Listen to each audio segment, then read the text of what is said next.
देखिए पीएमटी 1990 का क्वेश्चन है। क्वेश्चन को ध्यान से सुनिएगा, ये एक्चुअली में जेई लेवल का क्वेश्चन है, ठीक है। अब प्रॉब्लम है कि रेजिस्टेंस को जोड़ना घटाना ये सिलेबस से हटा दिया गया है। क्वेश्चन को हम पढ़ रहे हैं।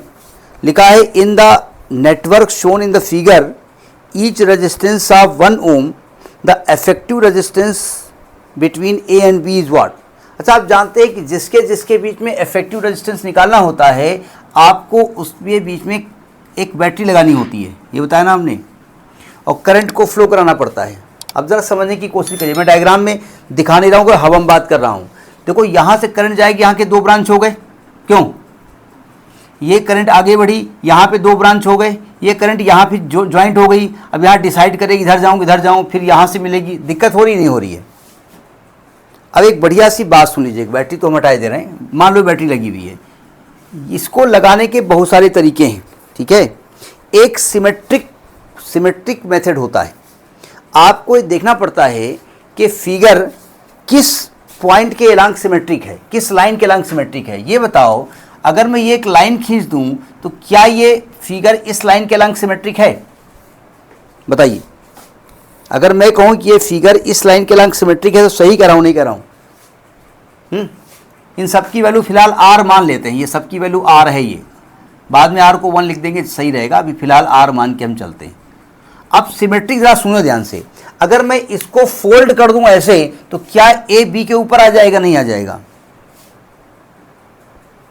तो सुनो ध्यान से, ये सिमेट्रिक जो पॉइंट आएंगे ना, अगर ए बी के सिमेट्रिक है, ए के सिमेट्रिक बी है, यानी ये इस वाले एंड के सिमेट्रिक ये है, तो एक बात ध्यान रखिएगा, जितनी करंट ए में एंट्री करेगी उतनी जाके यहाँ बी को मिलेगी।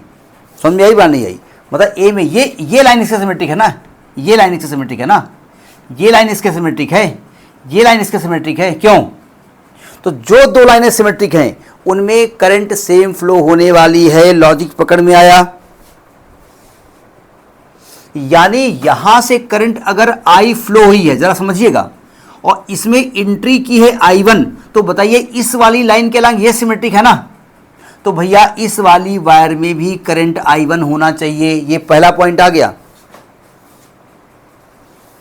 अब यहां पर करंट हो गई I2, मान लिया यहां पर करंट I2 हो गई, सुनो ध्यान से, और यहां जब पहुंची तो इसके 2 टुकड़े हो गए, नहीं टुकड़े हो गए। मान लिया इधर I3 हो गई और इधर हो गई I2 माइनस I3। क्यों? हो गई ना। अब देखो ध्यान से, ये करंट यहां आएगी तो क्या इस वाले रेजिस्टेंस के सिमेट्रिकल ये लाइन है? तो इसमें भी करंट I3 होनी चाहिए। क्यों? समझ में आई बात नहीं आई? अब एक बढ़िया सी बात समझो, अगर इसमें करंट I3 होगी तो क्या मैं कहूंगा कि यहां पर ये ज्वाइंट नहीं है? तो हम ये मानेंगे कि ये यहां ज्वाइंट नहीं है, ये ऐसे करंट जाके चली गई है। समझ में आई बात नहीं आई? यानी यहां इसको ज्वाइंट नहीं माना जाएगा, सिमेट्रिक मेथड हो रहा है। यानी यही I3 करंट यहां गई। अब यहां आकर के इधर से I2 मिली, देखो इसमें I2 फ्लो हो रही नहीं हो रही है, और ये I2 इधर से, I1 इधर से आई और दोनों मिलकर के अब बाहर निकल गई। लैंग्वेज समझ में आई कि नहीं आई आपको? अब आपको ध्यान से देख लीजिए, समझ में आ जाएगा। क्या ये दो वायर का रेजिस्टेंस सेम है? सॉरी, दोनों वो काहे में है, सीरीज में है कि नहीं है? ये दोनों सीरीज में है ना, तो इन दोनों का इक्विवेलेंट रेजिस्टेंस 2R होगा। अगर हम R1 R2 R3 नाम दे नहीं रहे जानबूझ करके, यानी R और R सीरीज में हुए कि नहीं हुए, इनका इक्विवेलेंट रेजिस्टेंस कितना होगा? 2R होगा। तो अगर मैं चाहूं तो इस दो वायर को हम ऐसे ब्रेक करके एक सिंगल वायर लगा दें, ऐसे, और इसका रेजिस्टेंस 2R कर दें, चलेगा? जिसमें करंट I3 फ्लो हो रही है। क्यों भाई? अब बताओ, 2R और R ये दोनों पैरेलल में हैं।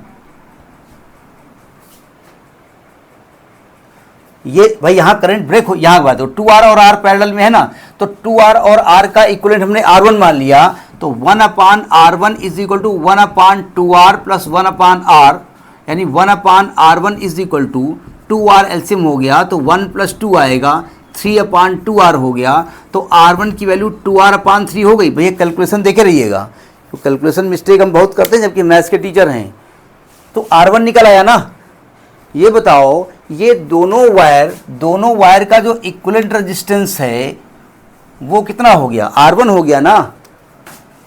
यानी इसका इक्विवेलेंट रेजिस्टेंस R1 हो गया, जिसकी वैल्यू आप कह रहे हो 2R/3 है।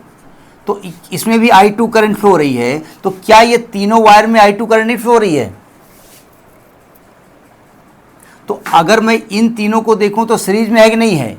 तो इनका equivalent R plus 2R/3 plus R, यानी कि 2R प्लस 2R/3 यानी 3 एलसीएम हो गया। तो 3 दूनी 6, 6R प्लस 2R यानी 8R/3 हो जाएगा इनका तीनों का रेजिस्टेंस। यानी अगर मैं चाहूं तीनों वायरों को हटा करके एक सिंगल वायर में लगा दूं, यहां से उठाऊं इस सिंगल वायर को, और इसका रेजिस्टेंस कितना हो जाएगा 8R/3, और इसमें I2 करंट फ्लो हो रही है। समझ में बात आ गई यहां ये भी? अच्छा, इसमें ये दोनों सीरीज में है, R और R का इक्विवेलेंट 2R हो गया।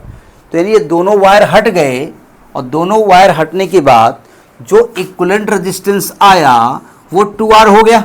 इसमें I1 करंट फ्लो हो रही है। अब बताओ ये दोनों पैरेलल में है कि नहीं है? तो अगर इनका इक्विवेलेंट R1 मान लें तो 1/R1 is equal to 1/8R/3 plus 1/2R होगा। यानी 1/R1 is equal to 3/8R plus 1/2R। 8R LCM हो गया तो 3 आएगा, और 2 चौको 8, 4 आएगा, यानी 7/8R होगा। यानी कि R1 की वैल्यू 8R/7 हो गई। स्मॉल r था क्या, 1 ओम था ना। स्मॉल r की वैल्यू कितनी थी, 1 ओम थी ना। तो R1 की वैल्यू आ जाएगी 8/7 ओम। बात समझ में आ गई? तो ये आपका PMT 90 का क्वेश्चन है।